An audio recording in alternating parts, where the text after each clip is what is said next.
မင်းကလေးတယောက်လမ်းလျှောက်နေတော့ရုတ်တရက်အော်ဟစ်တန်တစ်ခုထွက်လာတဲ့မျက်လုံးကိုစီးထားပြီးသူမရဲ့အဆိုးရွားဆုံးအိမ်မက်ဆိုးတွေကြော်လွန်တဲ့နေရာတစ်ခုကိုဆွဲခေါ်သွားတဲ့ဂရင်ဘော်ကမင်းကလေးကကြောက်လန့်တကြားရုန်းကန်နေပေမဲ့သူနာပြုကချက်ချင်းစိတ်မရှိတော့ပဲသူမကိုကြမ်းတမ်းစွာဆွဲယူပြီးမျက်လုံးကိုဆွဲဖြဲကမာရီယာလာလို့မေးတယ်မာရီယာကရုန်းကန်ပြီးညှဉ်းညူပေမဲ့ဆေးဘက်ဆိုင်ရာဝန်ထမ်းတွေကသူမရဲ့တုံ့ပြန်မှုကိုလစ်လျူရှုပြီးသူနာပြုကိုဒါရိုက်တာချာလီစီမခေါ်သွားခင်ရေချိုးဖို့ပဲပြောလိုက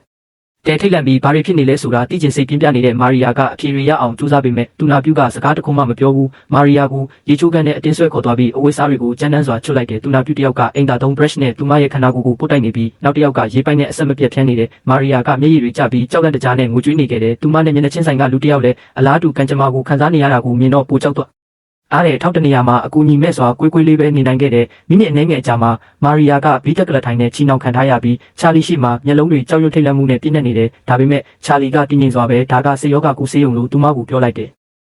ဒီစကားကိုကြားတော့မာရီယာကလုံးဝမယုံနိုင်ဟန်နဲ့ငိုယိုပြီးသူမမှာဆေးရောဂါမရှိဘူးလို့ရှင်းပြဖို့ကြိုးစားနေတယ်ချာလီကသူမဘာလုပ်ဖို့ကြိုးစားနေလဲဆိုတာကိုမြင်ပြီးလူတိုင်းကသူတို့ပထမဆုံးရောက်လာတော့ကအတူတူပဲလို့ပြောနေတဲ့ယူနေတဲ့လူတွေပဲဒီကိုရောက်လာတာကုသမှုကိုပူးပေါင်းဆောင်ရွက်ရင်ဒီမှာလက်ဆက်တဲ့လေရတာရှိတဲ့အစားအစာနဲ့ဂရုစိုက်မှုကိုရရှိမယ်လို့သူကထပ်ပြောလိုက်တယ်မာရီယာဟာစိတ်ပြက်လက်ပြက်နဲ့မျက်ရည်ကျပြီးဒီငရဲပြည်ကနေလွတ်မြောက်ဖို့အပြင်းထန်ရုန်းကန်နေရတယ်ချာလီကသူနာပြုဆရာမကိုကြည့်လိုက်ပြီးနှစ်ယောက်သားချက်ချင်းပဲအရေးအမွှေးရသွားတယ်သူတို့ကမာရီယာကိုမှောင်မိုက်တဲ့ထောင်ကိုတွန်းပို့ပြီးဘီတက်ကလထိုင်ပေါ်ကနေကန်ကြောက်ပြီးအဆက်မပြတ်ရိုက်နှက်ကြတယ်ရိုက်နှက်ပြီးနောက်မာရီယာဟာနောက်ထပ်မယုံကန်ရဲတော့ပဲမှောင်မိုက်တဲ့အခန်းထဲမှာပိတ်လောင်ခံထားရတယ်အဲ့ဒီအချိန်မှာပဲသူနာပြုဆရာမအစ်တစ်ယောက်ကတေလူမျိုးပါဖြစ်နေတဲ့အမျိုးသမီးကိုကြည်ရင်လျှောက်လာတယ်သူကမာရီယာရဲ့ပါးစပ်ကိုဖယ်ရှားပြီးသူမရဲ့ချုံနှောင်မှုကိုညှင်းသားစွာဖြစ်ပြီးဆေးပြားတစ်ပြားကိုပေးကအသက်ရှင်ခြင်းရင်တောက်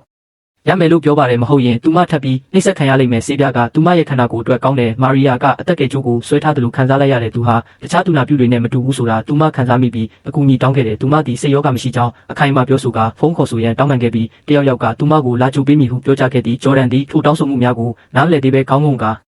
မှတ်တမ်းများကိုဆက်လက်ဖြည့်နေခဲ့သည်မာရီယာသည်အလွန်မင်းစိတ်ပြက်လက်ပြက်ဖြင့်ခိုးယူသွားခဲ့သည်သူမဆုစာအုပ်မှာနံပါတ်တွေရေးပြီးအဲ့ဒီလူကိုဆက်သွယ်ဖို့တောင်းပန်ခဲ့တယ်ဒါပေမဲ့ဂျော်ဒန်ကချွတ်ထက်တဲ့ပစ္စည်းတွေကိုဒီမှာတားမြစ်ထားတယ်လို့အလေးပေးပြောပြီးမဆုစာအုပ်ကိုပြန်ယူလိုက်တယ်အဲ့ဒီအချိန်မှာမာရီယာကိုအရင်ကရိုက်နှက်ခဲ့တဲ့သူနာပြုဆရာမကဝင်လာခဲ့တယ်မာရီယာဆေးမတောက်ဘူးဆိုတာကိုမြင်တော့ဂျော်ဒန်ကိုပြင်းပြင်းထန်ထန်ဆူပူပြီးမာရီယာရဲ့မေးစိတ်ကိုဆွဲကင်ကဆေးကိုသူမရဲ့လက်ချောင်းနဲ့အတင်းထိုးထည့်လိုက်တယ်နေတိုင်းဒီလိုနှိမ့်ဆက်ညှဉ်းပန်းမှုတွေကိုခံစားနေရတဲ့မာရီယာကသူမတယောက်တည်းမဟုတ်ဘူးဆိုတာမကြခင်မှာပဲသဘောပေါက်သွားတယ်တခြားလူအများအပြားကိုဒီမှာပိတ်လောင်ထားပြီးအကြောင်းပြချက်မရှိပဲပြန်ပေးဆွဲခံခဲ့ရတဲ့ဆေးရောဂါဆေးဝါးတွေကိုရေရှည်သုံးဆွဲမှုကြောင့်သူတို့ဟာပုံမှန်လူတွေကနေစိတ်ပိုင်းဆိုင်ရာမတည်ငြိမ်သူတွေဖြစ်တဖြည်းဖြည်းပြောင်းလဲလာကြတယ်သူတို့ထဲမှာလီလီကအယူဆုံးပဲသူမရဲ့တိုက်အိမ်ပိတ်ဆို့သွားလို့ထောပတ်အများကြီးစားမိတယ်လို့ပြောပြီးမာရီယာကိုသူမရဲ့တိုက်အိမ်ကိုယ်တိုင်ပေးဖို့တောင်းပန်ခဲ့တယ်လီလီကမာရီယာရဲ့အဝတ်စားကိုဆွဲဖြဲပြီးထူးဆန်းတဲ့အတန်တွေထွက်လာတယ်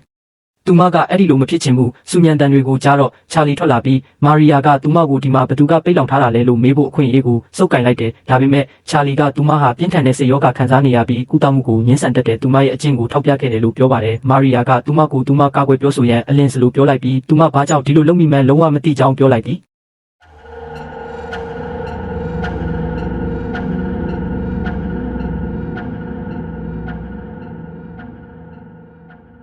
ခဲ့တယ်ဒါပေမဲ့ရုတ်တရက်တစုံတစ်ခုကသူမကိုထိတိုင်လိုက်တာကိုခံစားလိုက်ရတယ်သူမကြောက်လန့်တကြားခုန်ထားပြီးနောက်ဆုတ်လိုက်တဲ့အခါနေရန်ကိုဖောက်ထွင်းဝင်ရောက်လာတဲ့ညစ်ပတ်တဲ့လက်ကြီးတစ်လက်ကိုမြင်လိုက်ရတဲ့လက်ကအိယာကိုစိတ်လှုပ်ရှားစွာလှုပ်ခါလိုက်ပြီးအချိန်တော်ကြာပုတ်တက်နေပြီးနောက်မလိုလားအပဲနောက်ဆုတ်သွားခဲ့တဲ့တကားပြင်ဘက်ကနေမျိုးသမီးတယောက်ရဲ့တချင်းတန်ထွက်ပေါ်လာတဲ့လီလီသူမရဲ့ယူသွမှုကတနေနေနဲ့လွတ်မြောက်သွားတယ်မာရီယာကပြတင်းပေါက်ကနေသူမရဲ့လှုပ်ရှားမှုတိုင်းကိုစိုက်ကြည့်နေတဲ့လီလီကသူမရဲ့တာအိမ်ကိုနာကျင်စွာစုပ်ကင်ပြီးချာလီရဲ့ရုံးခန်းထဲကိုဝင်လာတာကိုကြည့်နေခဲ့တဲ့အထက်ကိုရောက်တာနဲ့သူမသူ့စပွဲပေါ်မှာချက်ချင်းလဲလိုက်တယ်ချာလီကသူမကိုစိတ်တောက်တောက်ကိုချောချောမွေ့မွေ့တိုက်ကျွေးလိုက်တဲ့အခါလီလီကရုတ်တရက်အရန်စိတ်လှုပ်ရှားသွားပြီးချာလီရဲ့လှုပ်ရှားမှုတွေကိုနာခံစွာပူပေါင်းဆောင်ရွက်လိုက်တယ်မကြခင်မှာပဲသူမရဲ့ယူသွတ်တဲ့ရတန်းဟာစစ်ကြံတစ်ခုလုံးကိုပဲ့တင်ထပ်သွားပြီးမာရီယာရဲ့ကြောရွတ်တစ်လျှောက်ချမ်းစိတ်ဖြစ်သွားတယ်သူမခေါင်းကိုနေရန်နဲ့စောင့်မိသွားတယ်အဲ့ဒီအတန်ကြောင့်သူမနေမကောင်းဖြစ်ပြီးညစ်ပတ်သွားတယ်လို့ခံစားရတယ်တစ်ချိန်တည်းမှာပဲသူမရှိကလူကမာရီယာကိုမကောင်းတဲ့အကြည့်နဲ့စိုက်ကြည့်နေတဲ့နေတိုင်း7 နာရီတိတိမှာလီလီကထွက်သွားလိမ့်ရှိတယ်ချာလီရဲ့ရုံးခန်းကိုသွားပြီးအဲ့ဒီဆေးပြားကိုတောက်ပြီးသူ့စီမှာရုပ်ပိုင်းဆိုင်ရာစစ်ဆေးမှုခံယူခဲ့တယ်မကြခင်မှာပဲမာရီယာဟာပိုပြီးကြောက်စရာကောင်းတဲ့အရာကိုရှာဖွေတွေ့ရှိခဲ့တယ်သူနာပြုတွေခေါ်ဆောင်သွားတဲ့လူနာတိုင်းဟာခွဲစိတ်ခန်းထဲကနေဘယ်တော့မှထွက်မလာကြဘူးသူတို့ဟာလေထဲမှာပဲပြက်ကွယ်သွားကြတယ်အဲ့ဒီအချိန်မှာပဲမာရီယာဟာဒီလူတွေကိုအပိုင်းပိုင်းထက်တောက်ခံထားရပြီဆိုတာကိုသဘောပေါက်သွားတယ်နောက်တစ်ယောက်ဖြစ်လာမှာကိုစိုးရိမ်တဲ့အတွက်ထက်ခါတလဲလဲထွက်ပြေးဖို့အခွင့်အရေးရှာခဲ့တယ်ဒါပေမဲ့ဆေးရုံရဲ့လုံခ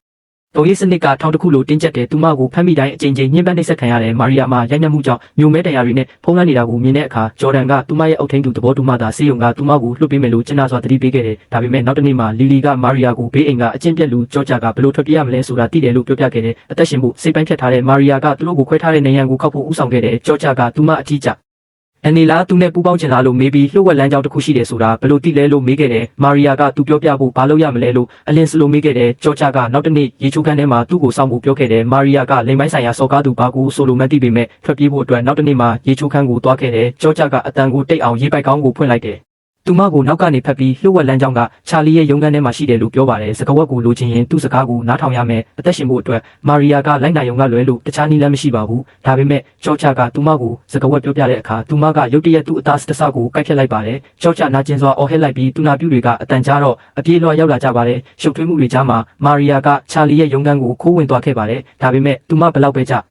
ကိုစားစူးစကားဝက်ကအလုံးမလုံးပါဘူးအချက်ပေးတန်ကချာလီရဲ့အာယုံကိုနောက်ဆုံးတော့ဖန်ဆားသွားခဲ့ပါတယ်အဲ့ဒီအချိန်မှာပဲလီလီကရှောက်သွားခဲ့တယ်မာရီယာကနောက်ဆုံးတော့စိုးရိမ်တကြီးနဲ့စကားဝက်ကိုမေးလိုက်တယ်လီလီကချာလီရဲ့ရုံခန်းကိုညာတိုင်းသွားတာမို့သူမသိရမယ်မမျောလင့်ပဲလီလီကထောင်ကိုလှည့်ပြီးနံပါတ်9တော့နဲ့နေရန်ကိုခောက်လိုက်တယ်မာရီယာကချက်ချင်းနားလဲသွားပြီးစကားဝက်ကိုရိုက်ထည့်ဖို့လှုပ်ဆောင်ချက်ကိုတူပလိုက်တဲ့အခါတကားကပွင့်သွားပါတယ်သူမတကားကိုဂယုတစိုက်ပိတ်ပြီးတေချာရှ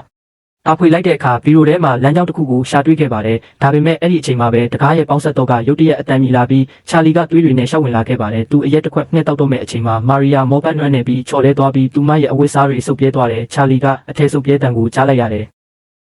ဖြည်းဖြည်းချင်းလက်ကြည့်လိုက်တော့ဗီရိုတကားပွင့်နေတာကိုသတိထားမိလိုက်တယ်လှုပ်ဝက်လမ်းမှာခြေကုပ်ယူစရာနေရာမရှိတော့ပဲမာရီယာရဲ့အရေးပြားကိုတန်ချောင်းတွေနဲ့လှိဖြတ်ခံလိုက်ရတယ်အဲ့ဒီအချိန်မှာပဲခေါင်းတစ်လုံးပေါ်လာပြီးသူတို့နှစ်ယောက်မျက်လုံးချင်းစုံမိကြတယ်ချာလီကမာရီယာရဲ့နာမည်ကိုဒေါသတကြီးအော်ပြောလိုက်တော့မော်ပန်းနေတဲ့မာရီယာဟာဟိန်းတန်ချောင်းလန့်ပြီးလဲကျသွားတဲ့ကံကောင်းထောက်မစွာပဲအောက်ကအမိုက်ပုံကသူမရဲ့အသက်ကိုကယ်တင်ခဲ့တယ်သူမမရဲရဲပဲမိလာရီမြောင်းတစ်လျှောက်သွားနေခဲ့တယ်မောင်မိုက်နေတဲ့လမ်းကိုဖြတ်သွားပြီးတဲ့နောက်မှာကြာရှည်စွာစောင့်မျှော်နေတဲ့နေအောင်ကြီးကိုနောက်ဆုံးတော့မြင်လိုက်ရတယ်ဒါပေမဲ့အားအသင့်စရာကောင်းတာကစေးရုံကစိုးမျိုးရဲ့လူစီကားတဲ့လမ်းမတစ်ခုရဲ့အလယ်မှာရှိနေတာပါမာရီယာဟာလမ်းသွားလမ်းလာတွေစီကိုရိုင်ထိုးပြီးအကူအညီတောင်းပေမဲ့သွေးတွေနဲ့စုပ်ပြဲနေတဲ့အဝတ်စားတွေနဲ့ပေးချင်နေတော့ဘယ်သူမှရှေ့ကိုမတိုးရဲဘူးဆိုတာကိုသူမတွေးလိုက်ရတယ်အဲ့ဒီအချိန်မှာပဲရင်းနှီးနေတဲ့လူနာတင်ရင်ကလမ်းဘေးမှာပြန်ရက်လာပြီးသူနာပြုနှစ်ယောက်ကကားပေါ်ကဆင်းလာတဲ့မာရီယာစီကိုတက်ပြေးလာကြတယ်သူမလှည့်ပြီးကြောက်လန့်တကြားပြေးသွားပေမဲ့ကံကောင်းထောက်မစွာပဲကင်းလက်ရဲကားတစ်စီးကတက်တက်ဝင်လာခဲ့တယ်မာရီယာကရဲကားကိုစိတ်လှုပ်ရှားစွာလက်ပြလိုက်ပြီးသူနာပြုတွေကရဲတွေကိုမြင်တဲ့အခါနောက်ဆုံးမှလက်လျှော့လိုက်ကြတယ်ကားထဲမှာထိုင်နေရင်မာရီယာဟာနောက်ဆုံးတော့ထွက်ပြေးသွားပြီလို့တွေးပြီးတက်ပြင်းရှည်ကြီးချလိုက်တယ်ဘီလူတွေရဲ့တွင်းဒါပေမဲ့တစ်ဖက်မှာတော့ချာလီကအရင်လိုပဲတည်ငြိမ်နေပြီးဖုန်းနံပါတ်တစ်ခုကိုဖြည်းဖြည်းချင်းနှိပ်နေတဲ့တစ်ချိန်တည်းမှာပဲကားထဲကရဲရရှိကလည်းအမိန့်တစ်ခုလက်ခံရရှိခဲ့တဲ့မာရီယာကိုဝေးလံခေါင်တည်တဲ့လမ်းကြားတစ်ခုစီခေါ်သွားတဲ့အခါသူနာပြုနှစ်ယောက်ကသူမကိုစောင့်နေတာကိုတွေ့လိုက်ရတယ်ဂိတ်တကာဖြည်းဖြည်းချင်းဆင်းလာပြီးလွတ်မြောက်ဖို့အယူအမှုရုန်းကန်နေတာကိုစိတ်ပြက်လက်ပြက်နဲ့ကြည့်နေတယ်ဒါပေမဲ့နောက်ကျသွားပြီးဓာတ်လီကတကားပိတ်သွားတဲ့အချိန်မှာပဲရဲတွေကစိတ်ရောဂါဆေးရုံကို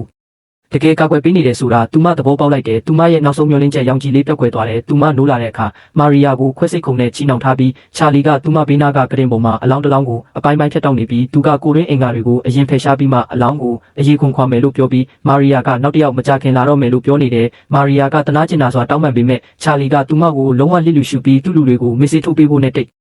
့တိတ်နေဖို့တတိပေးဖို့ပြောလိုက်တယ်ဘသူမှသူမရဲ့အတနာခံချက်ကိုမကြားကြဘူးမာရီယာကိုအသက်ရှူဆက်တက်ခိုင်းပြီးချာလီကဂျော်ဒန်ကိုခန္ဓာကိုယ်စိတ်ပိုင်းတွေကိုအခန်းထဲကနေသူ့နောက်ကိုတည်သွားဖို့ပြောလိုက်တယ်ဒါပေမဲ့တွေးစွနေတဲ့ခွဲစိတ်ခုံကိုကြည့်ရင်ဂျော်ဒန်ရဲ့ခြေထောက်တွေအားနေသွားပြီးတစ်တာကိုပြစ်ချလိုက်တယ်မကြသေးမီကဖြတ်ထားတဲ့ခေါင်းတစ်လုံးလှိတ်ထွက်လာပြီးမြင်ကွင်းကြောင့်ဂျော်ဒန်နေရာမှာတင်ရက်တန့်သွားတဲ့ချာလီကသူ့ကိုတန်ရှင်းရေးလုပ်ဖို့ပြောလိုက်တယ်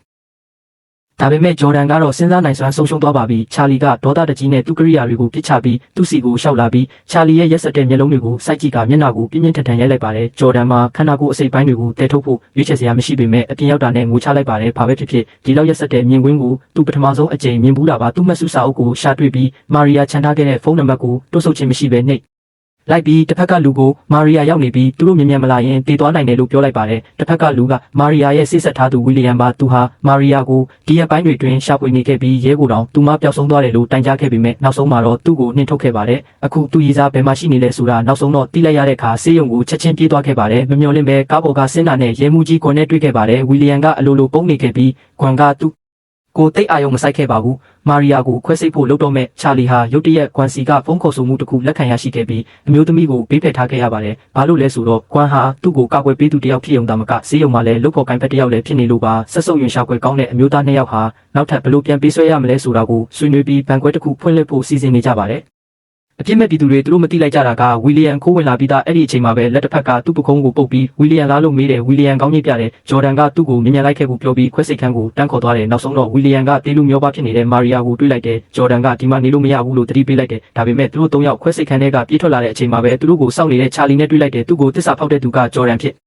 နေတာကိုသူအံ့ဩသွားတယ်မာရီယာကဂယုဏပြဖို့တောင်းပန်ပေမဲ့ချာလီကဂျော်ဒန်ကိုမြေပြင်ပေါ်ကန်ချပြီးမျက်နှာကိုနင်းကတစ္ဆာဖောက်လို့ခေါ်လိုက်တယ်ဝီလီယံကချာလီယူနေလားလို့မေးတော့ချာလီကသူ့လူတွေကိုဝီလီယံကိုဆွဲပြီးဘိုက်ကိုအချင်းချင်းကန်ဖို့ပြောလိုက်တယ်လူနှစ်ယောက်စလုံးပြင်းပြင်းထန်ထန်ရိုက်နှက်ခံရပြီးချာလီကဝီလီယံကိုမေ့စေမပေးပဲခွဲစိတ်ဖို့ဓာတ်ရိုက်အမိတ်ပေးလိုက်တယ်မမျှော်လင့်ပဲလီလီကရုံးခန်းကိုအချိန်မီရောက်လာတယ်ချာလီရဲ့ကုသမှုကိုစောင့်ဖို့စပွဲပေါ်မှာလဲအိတ်နေပေမဲ့သူပဲတော့မှပေါ်မလာဘူးလီလီကနည်းနည်းလေးမမှန်မကန်ပြုတ်မှုပြီးဖျောင်းတိုင်တိုင်နဲ့ကစားနေတဲ့တစ်ချိန်တည်းမှာပဲချာလီကဝီလီယံကိုခွဲစိတ်ခုံမှာချီနှောင်ပြီးဘိုက်ကိုခွဲလိုက်တယ်ဒါပေမဲ့လီလီကဖျောင်းတိုင်ကိုပူပိုပြီးဆွဲလန်းသွားပြီးရုံးခန်းကိုမတော်တဆမီးလောင်သွားစေခဲ့တယ်မကြခင်မှာပဲချာလီဟာမီးလောင်တဲ့သတင်းကိုကြားလိုက်ရတယ်အဲ့ဒီအချိန်မှာလီလီကတိတ်တိတ်လေးနောက်ဆုတ်သွားတယ်ချာလီကိုမြင်တာနဲ့ချက်ချင်းပဲတတိလစ်သွားတယ်ချာလီကယူနေတဲ့အမျိုးသမီးကိုလစ်လျူရှုပြီးမီးလောင်နေတဲ့ရုံးခန်းထဲကိုတိုးဆုပ်ခြင်းမရှိပဲအပြေးဝင်သွားတယ်ဘာလို့လဲဆိုတော့ပတ်စံတွေနဲ့ပြည့်နေတဲ့သူ့ရဲ့တစ်တာကအထဲမှာရှိနေသေးလို့ပါမီးရှို့ပြီးတဲ့နောက်လီလီကခွဲစိတ်ခန်းကိုပြန်သွားခဲ့တယ်မာရီယာကကျိုးတွေကိုဖြည့်ပြီးသူ့မောက်ကိုအိမ်ပြန်ခေါ်သွားဖို့တောင်းပန်ပေမဲ့ယူနေတဲ့လီလီကသူ့မရဲ့သားအိမ်ပိတ်နေပြီးကုသမှုခံယူဖို့နေရမယ်လို့ပြောခဲ့တယ်မာရီယာကလီလီကိုသူ့မရဲ့သားအိမ်ကိုပေးမယ်လို့ပြောပြီးအတူတူအိမ်ပြအလို့ရတယ်မဟုတ်ရင်သူတို့နှစ်ယောက်လုံးဒီမှာတေချလိမ့်မယ်လီလီကတကယ်ဆန္ဒရှိမရှိမေးတော့အတီးပြတဲ့အဖြေကတော့လီလီကကျိုးတွေကိုဖြည့်ပေးလိုက်တယ်ဒီအချိန်မှာစေယုံကမီးလောင်ကျွမ်းနေပေမဲ့လီလီကခွဲစိတ်ခုံပေါ်မှာလက်အိပ်ပြီးမာရီယာကိုဆွဲထုတ်ပြီးတားအိမ်ကိုချက်ချင်းလဲလှယ်ဖို့တိုက်တွန်းခဲ့တယ်ဝီလီယံကသူတို့ကိုမြင်မြန်ထွက်သွားဖို့ပြောခဲ့တယ်မီးကပိုပိုပြီးပြင်းထန်လာပြီးထိမ့်သိမ်းခံထားရတဲ့လူနာတွေကအကူအညီတောင်းဖို့အော်ဟစ်နေကြတယ်ဂျော်ဒန်ကသူတို့ကိုအကူအညီမဲ့စွာကြည့်နေတယ်သူ့မှာတော့မရှိဘူးအဲ့ဒီအချိန်မှာပဲလီလီကကောင်းကင်တမန်တစ်ပါးလိုပြန်ဖြစ်သွားတယ်။သူမကချာလီရဲ့ရုံးခန်းထဲကိုတိုးဆုပ်ခြင်းမရှိပဲအပြေးဝင်သွားပြီးအမျိုးသားကိုတကယ်ကယ်တင်ခဲ့တယ်။ချာလီမြေပြင်ပေါ်လဲကျသွားပြီးဝင်ရောက်ခွင့်ကဂျော်ဒန်ရှိမှမတော်တဆကျသွားတယ်။သူ့နောက်ကနာကျင်စွာငိုကြွေးနေတဲ့အတန်တွေကိုနားထောင်ရင်ကျင်နာတက်တဲ့ဂျော်ဒန်ဟာတိုးဆုပ်မနေပဲမိတဲ့ကိုအပြေးဝင်သွားခဲ့တယ်။မာရီယာကသူ့ဤစားကိုထွက်သွားအောင်ကူညီဖို့လုပ်နေတော့ချာလီကရုတ်တရက်ခုံအုပ်ပြီးဝီလီယံကိုမိတဲ့ဆွဲသွင်းလိုက်တယ်။မိကအဆောက်အဦတစ်ခုလုံးကိုလောင်ကျွမ်းသွားပြီးမာရီယာတယောက်တည်းသာအံ့ဖွယ်နည်းနဲ့အသက်ရှင်ကျန်ရစ်ခဲ့တယ်။ဒါပေမဲ့ထူးဆန်းတဲ့အဖြစ်အပျက်တစ်ခုထပ်ဖြစ်ပြန်တဲ့ဆေးရုံရဲ့လုပ်ဖော်ကိုင်ဖက်နဲ့ရဲမှုကြီးကွမ်ဟာမိလောင်တဲ့နေ့မှာပြစ်တက်ခံခဲ့ရတယ်။ဒီအလုံးရဲ့နောက်ွယ်မှာနောက်ထပ်လှုပ်ဝက်ချက်တစ်ခုရှိနေတယ်ဆိုတာထင်ရှားတယ်ရဲရရှိကာဆန်ကမာရီယာကိုစစ်ဆေးမင်းမြန်းဖို့ရှာတွေ့ခဲ့ပေမဲ့မိကြောင့်ပြင်းထန်စွာစိတ်ဒဏ်ရာရပြီးစိတ်ပိုင်းဆိုင်ရာမတည်မငြိမ်ဖြစ်လာခဲ့တယ်သူမကိုအထူးကျင်းထောင်မှာယာယီထိန်းသိမ်းခဲ့ရတဲ့တနစ်အကြာမှာကာဆန်ဟာမာရီယာရဲ့နာမည်နဲ့လက်မှတ်ရေးထိုးထားတဲ့နေ့စဉ်မှတ်တမ်းတစ်ခုကိုရုတ်တရက်ရရှိခဲ့တယ်အဲ့ဒီအချိန်တုန်းကအာဏာပိုင်တွေကဖိအားပေးမှုကိုလိုက်ရောခဲ့ပြီးမိလောင်မှုဟာမတော်တဆမှုတစ်ခုလို့ပြောဆိုခဲ့ပေမဲ့နေ့စဉ်မှတ်တမ်းမှာထိတ်လန့်စရာကောင်းတဲ့အမှန်တရားကိုမှတ်တမ်းတင်ထားတဲ့ကာဆန်ကဒါဟာဖော်ထုတ်ခံရတာနဲ့ပတ်သက်ပြီးထိတ်လန့်စရာအသစ်တစ်ခုလို့ထင်ခဲ့တယ်ဒါဟာတနိုင်ငံလုံးမှာအငင်းပွားမှုတွေဖြစ်စေပြီးသူ့ရဲ့အမှုပညာအလုပ်ကိုပြန်လည်ကောင်းမွန်လာစေမှာသိချပါတယ်မကြသေးခင်ကပဲကာဆန်ဟာဆွဆွဲခံရပြီးနောက်ဆိုင်းငံ့ခံခဲ့ရတဲ့တယောက်ယောက်ကသူ့ကိုတိတ်တဆိတ်ဖိနှိပ်နေတယ်ဆိုတာသူသိပေမဲ့သူ့မှာတတ်သိအထောက်ထားမရှိဘူး